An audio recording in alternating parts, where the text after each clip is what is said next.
নমস্কাৰ। ভৰ দুপৰীয়াৰ এই সময়খিনিত মই মোৰ সকলো বন্ধু বান্ধৱীকে স্বাগতম জনাইছোঁ। আশা কৰোঁ সকলোৱে যাতে ভালেই কুশলে আছে। ভৰ দুপৰীয়াৰ প্ৰতিটো খণ্ডত মই আপোনালোকক এটি কাহিনী শুনাম। বলক তেন্তে আমি কাহিনীটোৰ মাজলৈ যাওঁ। মহিলা এগৰাকী, এখন হাতত পানীৰে ভৰ্তি বাল্টি এটা, আন এখন হাতত নিজৰ 5 মহীয়া শিশুটি। ৰাস্তাৰে আহি থকা এই মহিলাগৰাকী হঠাৎ শিলৰ মূৰ্তিৰ দৰে থিয় হৈ ৰ'ল। হাতত থকা বাল্টিটো হাতৰ পৰা পৰি গ'ল আৰু হাতখন আকাশৰ ফালে থিয় কৰিলে। আঙুলিকেইটা পিছফালে হালি গ'ল। চকুৰ মণিকেইটা গোল গোলকৈ ঘূৰিবলৈ ধৰিলে। দাঁতে খহি বহুত শব্দ কৰিবলৈ ধৰিলে। লগতে মাজে মাজে দীঘল উশাহ ল'বলৈ ধৰিলে। এটা খুব ভয়ানক দৃশ্য। আজিৰ এই কাহিনীটো হৈছে উত্তৰ প্ৰদেশৰ। উত্তৰ প্ৰদেশৰ এখন গাঁও আছিল শ্বৰীফপুৰা। সেই গাঁওখনত এটা ঠাকুৰ পৰিয়ালে বাস কৰিছিল।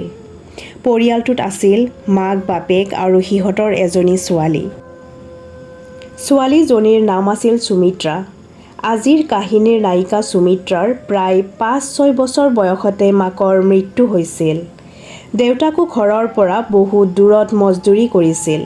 সেইবাবে কণমানি সুমিত্ৰাক খুৰাকে ডাঙৰ দীঘল কৰিছিল। সুমিত্ৰাক খুৰাকে স্কুলত নাম লগাই দিছিল যদিও তাইৰ পঢ়া-শুনা নাম মাত্ৰহে আছিল। মাত্ৰ 13 বছৰ বয়সতে ওচৰৰে এখন গাঁৱৰ জগদীশ নামৰ ল'ৰা এজনৰ তাত তাইক বিয়া দিছিল। সুমিত্ৰাৰ শহুৰহঁতৰ ঘৰত শাহু, শহুৰ আৰু তাইৰ স্বামী এই 3জনে মানুহ আছিল। সেই সময়ত গাঁওবোৰ একেবাৰে পিছপৰা আছিল। গাঁৱৰ প্ৰায়বোৰ ডেকা ল'ৰাই কাম বিচাৰি চহৰৰ ফালে ওলাই আহিছিল। জগদীশো কামৰ বাবে সুমিত্ৰাক মাক দেউতাকৰ লগত এৰি চহৰত আছিল। সৰুতে মাক বাপেকৰ মৰমৰ পৰা বঞ্চিত হোৱা সুমিত্ৰাই গিৰিয়েকৰ পৰাও দূৰত থাকিবলগীয়া হোৱাত তাই বহুত অকলশৰীয়া অনুভৱ কৰিবলৈ ধৰিলে। এনেকৈ দিনবোৰ পাৰ হ'বলৈ ধৰিলে আৰু সুমিত্ৰাই এটা ল'ৰা সন্তান জন্ম দিলে। ল'ৰাটোৰ জন্মৰ পৰাই তাই কেৱল ল'ৰাটোৰ লগতে ব্যস্ত। অলপ সময়ো ল'ৰাটোক নিজৰ পৰা আঁতৰত নাৰাখে। তেতিয়া ঘৰে ঘৰে খোৱা পানীৰ ব্যৱস্থা নাছিল। গোটেই গাঁওখনৰ মানুহ এটা কুঁৱাৰ পৰাই পানী খাইছিল। সুমিত্ৰাই আনকি কুঁৱাৰ পৰা পানী আনিবলৈ যাওঁতেও কেঁচুৱাটোক কোলাত লৈ গৈছিল। এদিনাখনৰ কথা, তাই কুঁৱাৰ পৰা পানী তুলি এখন হাতেৰে পানীৰে ভৰ্তি বাল্টি আৰু আন এখন হাতেৰে কেঁচুৱাটোক সাবটি ধৰি ৰাস্তাৰে ঘৰলৈ উভতি অহাৰ সময়ত হঠাৎ শিলৰ মূৰ্তিৰ দৰে তাই থিয় হৈ ৰয়। হাতৰ পৰা বাল্টিটো পৰি যায়। হাতখন আকাশৰ ফালে উঠাই আৰু হাতৰ আঙুলিবোৰ পিছফালে টানি লৈ যায়। চকুৰ মণিকেইটা পূৰা গোল গোলকৈ ঘূৰিবলৈ লাগিছে। দাঁতে খহি প্ৰচণ্ড শব্দ ওলাবলৈ ধৰিছে। লগতে মাজে মাজে খুব দীঘলকৈ উশাহ ল'বলৈ ধৰিছে। এটা খুব ভয়ানক দৃশ্য। ওচৰ-পাজৰে থকা মানুহবোৰে সুমিত্ৰাৰ এই ৰূপ দেখি ভয় খাইছে। তাইৰ ওচৰলৈ যাবলৈ কোনেও সাহস কৰা নাই। ইফালে তাই কেঁচুৱাটোক হাতৰ পৰা এৰি দিয়া নাছিল যদিও খুব জোৰেৰে তাক সাবটি ধৰাৰ বাবে কেঁচুৱাটোৱে কান্দিবলৈ ধৰিছে। মানুহবোৰে অলপ আঁতৰত থাকি তাইক মাতি আছে যদিও তাইক চুবলৈ কোনেও সাহস কৰা নাই। প্ৰায় 10 মিনিটমানৰ সময়ৰ পাছত তাই আগৰ অৱস্থালৈ ঘূৰি আহিল। তাই দেখিলে যে মানুহবোৰে তাইক আচৰিতভাৱে চাই আছে। তাইৰ হাতৰ পানীৰ ভৰ্তি বাল্টিটো বাগৰি আছে আৰু কেঁচুৱাটোৱেও কান্দি আছে। তাই মানুহবোৰক সুধিলে কি হৈছে বুলি, কিন্তু কোনেও একো নক'লে। তাই আকৌ খৰখেদাকৈ কুঁৱালৈ গৈ বাল্টিত পানী ভৰাই আনিলে। কিন্তু তাই মনতে ভাবিলে যে কিবা এটাতো নিশ্চয় হৈছে। ইয়াৰ প্ৰায় এসপ্তাহমান পাছত তাই সন্ধিয়া পাকঘৰত সোমাই কিবা কৰি আছিল। শাহুৱেকে বাহিৰত কেঁচুৱাটোক কোলাত লৈ আছিল। শাহুমাকে পাকঘৰৰ পৰা কিবা শব্দ শুনি দৌৰি গৈ দেখিলে যে সুমিত্ৰাই সেই ভয়ানক ৰূপটোত আছে। শাহুমাকে সুমিত্ৰা বুলি চিঞৰ বাখৰ কৰিলে। সুমিত্ৰাৰ শহুৰ লগতে ওচৰ-পাজৰৰ 2-4জন মানুহ দৌৰি আহিলে। সকলোৱে তাইক এই অৱস্থাত দেখিলে। প্ৰায় 6-7 মিনিটমানৰ পিছত তাই আকৌ স্বাভাৱিক অৱস্থালৈ ঘূৰি আহিলে। সেইদিনা সকলোৱে তাইক কথাবোৰ ক'লে আৰু গিৰিয়েককো খবৰ দি মাতি আনিলে। এইবোৰ কথা গম পাই সুমিত্ৰাই তাইৰ ল'ৰাটোৰ পৰা অলপ দূৰত থকা কৰিলে, যাতে ল'ৰাটো সুৰক্ষিত হৈ থাকে। সেইদিনা আছিল 1985 চনৰ 16 জুলাই। সুমিত্ৰাই সেইদিনাও সেই একে ৰূপলৈ আহে। গিৰিয়েকো লগতে আছিল। সেইদিনা তাই এই ভয়ানক ৰূপটো ধাৰণ কৰাৰ লগতে মুখেৰে এষাৰ কথাও কৈছিল যে আজিৰ পৰা মাত্ৰ 3 দিন পিছত মোৰ মৃত্যু হ'ব। এই কথা শুনি ঘৰৰ মানুহৰ লগতে ওচৰ চুবুৰীয়ায়ো ভয়ত আতংকিত হৈ পৰিল। এই কথাখিনি 16 জুলাইৰ আছিল, গতিকে 3 দিন পিছত মানে 19 জুলাইত সুমিত্ৰাই নিজৰ মৃত্যুৰ কথা কৈছে। 19 জুলাইৰ দিনা ঘৰৰ মানুহে সুমিত্ৰাক খুব সাৱধানেৰে ৰাখিছিল। এনেকুৱা একো এটা কাম কৰিবলৈ দিয়া নাছিল যাৰ ফলত তাইৰ কিবা বিপদ হ'ব পাৰে। সুমিত্ৰাই নিজেও সাৱধানে আছিল, ল'ৰাটোৰ পৰাও দূৰত আছিল। দিনটো প্ৰায় ভালে ভালে পাৰ হৈ গ'ল। সুমিত্ৰাৰ একো নহ'ল। প্ৰায় সন্ধিয়া হওঁ হওঁ সময়ত ওচৰৰে মহিলা এগৰাকীয়ে সুমিত্ৰাক মাত লগালে। সুমিত্ৰায়ো মহিলাগৰাকীৰ লগত কথা পাতিবলৈ ধৰিলে। ঠিক তেনেতে সুমিত্ৰা মূৰ্তিৰ দৰে থিয় হৈ ৰ'ল। লগে লগে সেই ভয়ানক ৰূপটো আহি গ'ল। মহিলাগৰাকীয়ে চিঞৰ বাখৰ কৰিলে, ঘৰৰ মানুহবোৰ দৌৰি আহিল। কিন্তু সুমিত্ৰা লাহে লাহে ঢলি পৰিলে। তাইৰ গাত কোনো ধৰণৰ লৰচৰ নাই। গিৰিয়েকে কান্দি কাটি গাঁৱৰ বেজগৰাকীক মাতি আনিলে। বেজে আহি সকলো চাই চিতি ক'লে যে সুমিত্ৰা জীয়াই থকা নাই। ঘৰত কান্দোনৰ ৰোল উঠিল। গাঁৱৰ মানুহবোৰৰ মনত বহুত ভয় সোমাল। কাৰণ 3 দিন আগতে সুমিত্ৰাই নিজৰ মৃত্যুৰ বিষয়ে নিজে ভৱিষ্যতবাণী কৰিছিল। কেইজনমান জনাশুনা ব্যক্তিয়ে সিদ্ধান্ত ল'লে যে সুমিত্ৰাৰ দাহ সংস্কাৰ অতি সোনকালে কৰা যাওক। পিছদিনালৈ ৰখিব নালাগে। মানুহবোৰেও কামে কাজে লাগি গ'ল। গাঁৱৰ অলপ সাহসী তিৰোতা দুগৰাকীয়ে সুমিত্ৰাক তেল সেন্দুৰেৰে সজাই দিবলৈ আহিলে, কাৰণ সুমিত্ৰা এগৰাকী সাধৱা নাৰী আছিল। সুমিত্ৰাৰ মৃত্যু হোৱাৰ প্ৰায় 45 মিনিট হৈছে। সকলোৱে খৰধৰকৈ নীতি নিয়মখিনি কৰি আছে।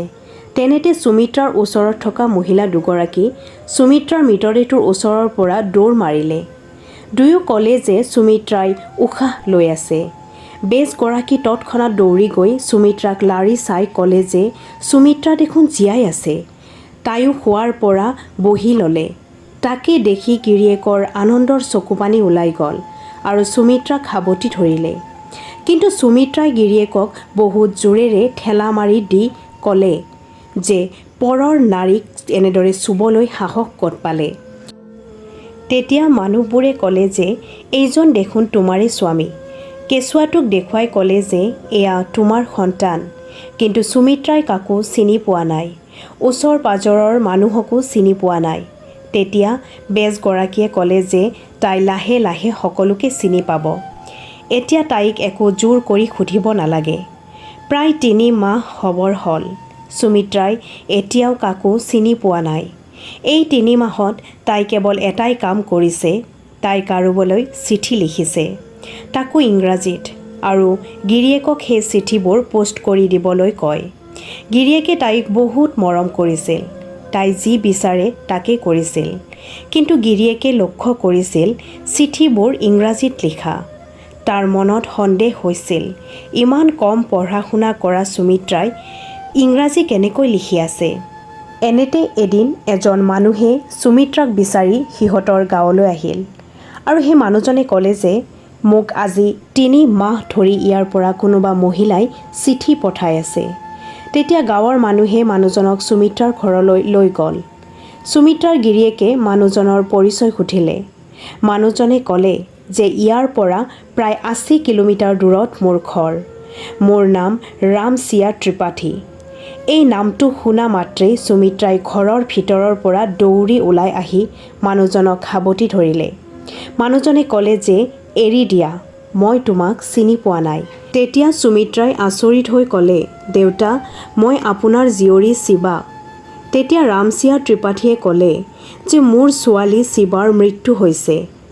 তেতিয়া সুমিত্ৰাই ক'লে, ময়ে আপোনাৰ শিৱা। আপুনি মোৰ হাতৰ আখৰবোৰ চিনি পোৱা নাই দেউতা। তেতিয়া ৰামচিয়া ত্ৰিপাঠীয়ে এলবাম এটা উলিয়াই ফটোত থকা মানুহবোৰৰ কথা সুধি গ'ল। সুমিত্ৰাই এফালৰ পৰা কৈ গ'ল, মাক, ভায়েক, শিৱাৰ শাহু শহুৰ, তাইৰ স্বামী, লগতে শিৱাৰ ল'ৰা দুটা ৰিংকু আৰু টিংকুক দেখুৱাই তাই কান্দিলে। ননদজনীৰ ফটোৰ ওপৰত আঙুলি দি তাই অলপ ৰৈ গ'ল। ৰামচিয়া ত্ৰিপাঠীৰ ফালে চাই ক'লে, দেউতা, এইজনী মোৰ ননদ। তাইয়ে মোক শিলেৰে মাথাত মাৰি মোৰ হত্যা কৰিছে। তেতিয়া ৰামচন্দ্ৰ ত্ৰিপাঠীয়ে শিৱা শিৱা বুলি সুমিত্ৰাক সাবটি ধৰি কান্দিবলৈ ধৰিলে। ৰামচিয়া ত্ৰিপাঠী এজন প্ৰফেচৰ আছিল। সেই সময়তে তেখেতে নিজৰ ছোৱালী শিৱাক পঢ়াই শুনাই গ্ৰেজুৱেশ্যন কমপ্লিট কৰাইহে বিয়া দিছিল। কিন্তু শিৱাৰ শহুৰহঁতৰ পৰিয়ালটো একেবাৰে বেয়া আছিল। ল'ৰা দুটা জন্ম হোৱাৰ পিছতো তাইৰ অলপো সুখ শান্তি হোৱা নাছিল। শহুৰহঁতৰ পৰিয়ালে বহুত শাৰীৰিক নিৰ্যাতন কৰিছিল। 1985 চনৰ 18 জুলাইৰ দিনা সন্ধিয়া তাইৰ ননদজনীয়ে এটা ডাঙৰ শিলেৰে তাইৰ মাথাত মাৰি তাইক হত্যা কৰিছিল। এই গোটেই ঘটনাটো আত্মহত্যাৰ ৰূপ দি শিৱাৰ ঘৰৰ মানুহক খবৰ নিদিয়াকৈ তাইৰ অন্তিম ক্ৰিয়াও কৰিছিল। শিৱাৰ দেউতাক ৰামচিয়া ত্ৰিপাঠীয়ে এইটো আত্মহত্যা নহয় বুলি থানাত এজাহাৰ দিছিল যদিও প্ৰমাণৰ অবিহনে সিহঁতৰ একো এটা কৰিব নোৱাৰিলে।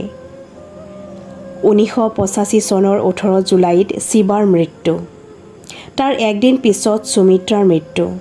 মৃত্যুৰ 3 দিন আগতে মৃত্যুৰ ভৱিষ্যতবাণী। সুমিত্ৰাৰ শৰীৰত শিৱাৰ আত্মাৰ প্ৰৱেশ।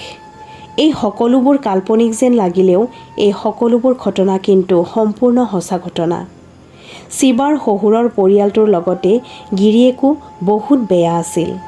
সেয়েহে শিৱাই নিজৰ ল'ৰা দুটাক লগত ৰাখিব বিচাৰিলে। শিৱাই বুজি উঠিছিল যে সুমিত্ৰাৰ গিৰিয়েক এজন খুব ভাল মানুহ। শিৱাই দেউতাকক ক'লে যে তাই এইজন মানুহৰ লগতে বাকী থকা দিনবোৰ কটাব বিচাৰে। কেঁচুৱাটোকো তাই আঁকোৱালি ল'লে। এইটো এটা এনেকুৱা সত্য ঘটনা যাক পুনৰ জন্মৰ ওপৰত ৰিচাৰ্চ কৰা এক্সপাৰ্টসকলেও বিভিন্ন পৰীক্ষা নিৰীক্ষা কৰি এইটো আত্মাৰ পুনৰ্জন্ম হোৱা বুলি নিশ্চয় কৰিলে। ভৰ দুপৰীয়াত আজিৰ এই কাহিনীটো ইমানতে শেষ কৰিলোঁ। আশা কৰোঁ আপোনালোকে শুনি ভাল পাইছে আৰু যদি ভাল পাইছে মোৰ চেনেলটো ছাবস্ক্ৰাইব কৰি দিব, লগতে লাইক আৰু কমেণ্টো কৰিব, যাতে আমাৰ সমাজত ঘটি থকা এনেবোৰ সঁচা ঘটনাক কাহিনীৰ ৰূপত মই আপোনালোকক শুনাব পাৰোঁ। ধন্যবাদ।